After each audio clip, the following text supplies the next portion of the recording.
Life could be a dream, sweetheart. Hello, hello again. Shaboom, life could be a dream. If I could take you up in paradise, I suppose. If you would tell me I'm the only one that you love.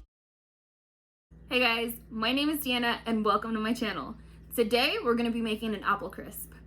A couple weeks ago, Ricky, Mia, and I went up to Apple Hill and picked some apples, and they've been sitting in a bag ever since. So if you want to see how I turn these old apples into an apple crisp, then keep watching.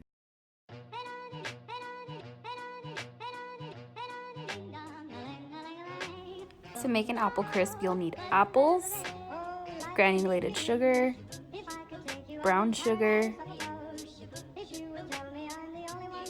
ground cinnamon, all-purpose flour, unsalted butter, and some salt.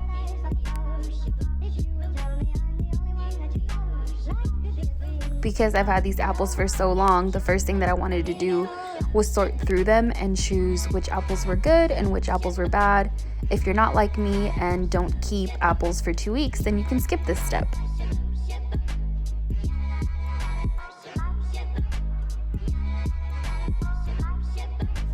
Now I'm going to take all of my good apples, put them in a strainer, and take them to go get washed.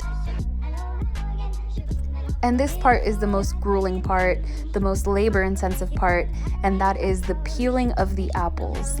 They do sell special tools to do this, and I'm pretty sure they're called spiralers, but I'm actually not that sure. So this part probably took me 20 minutes to peel all 12 apples.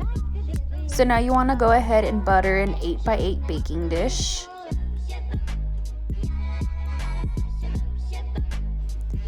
And preheat your oven to 350 degrees.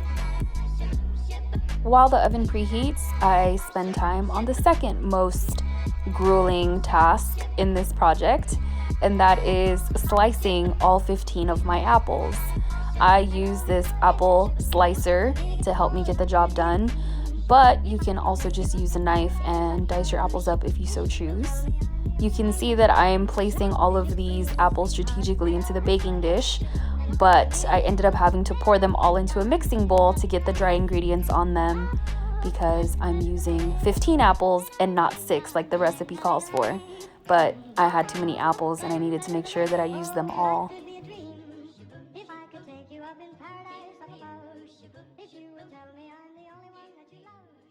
So now I'm taking all of the apples and pouring them into a mixing bowl. I am adding 2 tablespoons of granulated sugar and also a dash of cinnamon. You can use as much or as little as you'd like.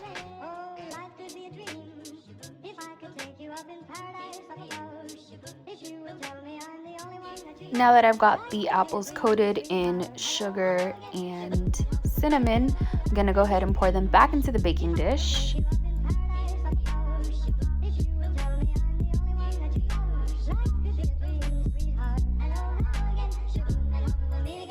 Now you want to take 1 cup of brown sugar, 3/4 of a cup of all-purpose flour, more cinnamon to your liking, a dash of salt, an entire stick of unsalted butter, and get it all mixed in together.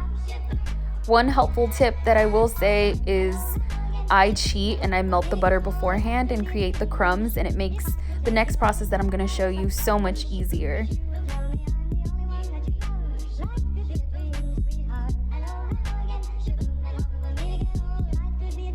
Now you're going to take your topping mixture and pour it over top of your apples, and melting the butter beforehand as opposed to doing it this way makes for a less messy pouring process and gives you actually a crispier topping.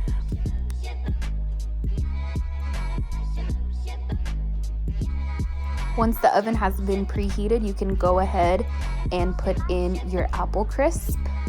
I set mine on the middle rack. If you'd like yours crispier, you can put yours on the top rack. You want to set a timer for 40 minutes. After the 40 minutes, I take the apples out of the oven and start pouring a bit of it into the mixing bowl so that I have room to stir all of the topping into all of the apples to make sure that they're all evenly coated. Whether you guys end up skipping this step or not, just be sure to leave your apple crisp in the oven for an additional 20 minutes. After 60 minutes in the oven, this is what our apple crisp looks like. My serving suggestion is fresh out of the oven while it's steaming, served with vanilla ice cream or whipped cream.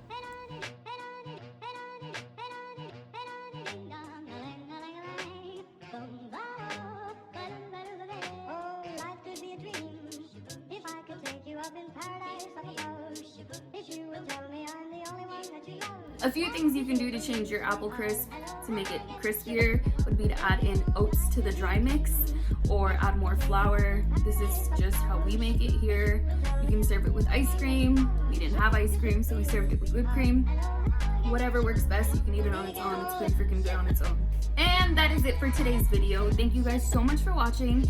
Be sure to like, comment, subscribe, all the usual things.